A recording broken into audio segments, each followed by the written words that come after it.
Hello and welcome to another week of Western Perspective. On tonight's program, more and more young people are becoming drivers on WA's roads every year. But continuing road deaths have resulted in increasing new measures to keep young drivers safe, raising concerns about driving habits on WA roads. So is enough being done to make sure young road users are driving safely? And is the road safety message getting through?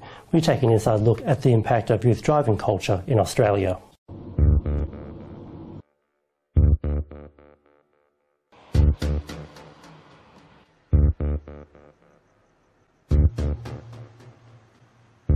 We've got some people who take risks and ignore all sorts of advice and that, and yes, that's more than frustrating. They're the youngest drivers on Western Australian roads. But while they haven't been behind the wheel for very long, young drivers have been frequent casualties of vehicle accidents. Young people traditionally have been overrepresented in crashes.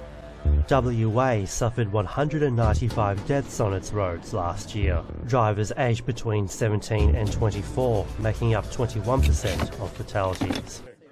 WA Road Safety Minister Michelle Roberts says speeding continues to be the #1 problem among young drivers. We need to crack down on those people that are speeding at the high end. It's irresponsible.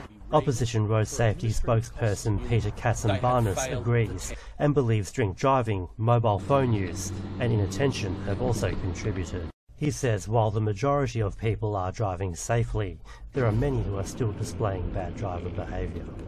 What I say to young people in particular is there's a reason why there's speed limits on the roads. Stick to them. Don't drink and drive. Quite critical. Importantly, your mobile phone can wait. When you're driving, you should be concentrating on the road. Road deaths have resulted in further measures adding to current strategies to increase safety, including the recent introduction of point-to-point speed cameras. Fines have also gone up if you're caught speeding more than 40 kilometres an hour, despite concerns about revenue raising. 2007, those fines were last reviewed. We think it's timely. But the Road Safety Commission's Acting Commissioner Ian Cameron says, despite continuing road deaths, driver attitudes and behaviours are improving through education. In the last few years, we've seen some very encouraging signs that younger people, or a subsection of younger people, the younger age groups, when they're first being licensed, are coming out safer than previous generations. Our attitudes towards drink driving, our attitudes towards speeding, not only amongst young people but across the community, we are getting better.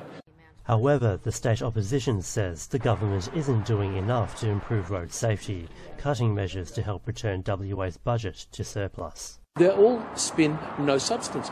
This government is going to reduce the number of random breath tests that take place on our roads over the next 12 months. That's sending completely the wrong message. But the government says they're doing everything possible to improve road safety as quick as they can. It's impossible for police to be on every road, at every intersection, at every corner, especially throughout a state that's 2.5 million square kilometres in size.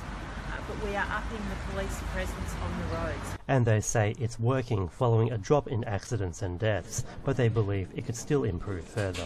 It's positive, but we're not satisfied. There are still too many people being killed and seriously injured. But they still advise people not to drive recklessly on WA roads. My message to young people or older people who choose to drive recklessly is don't do it. I speak to a lot of families where they've been victims of where they've had family members that have been victims of road trauma. Mothers never get over it.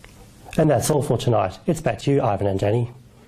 Nelson, thank you. Our main news again this week: an increasing number of high-income earners in Australia are facing mortgage stress, with an estimated 300,000 households in the wealthier suburbs are affected.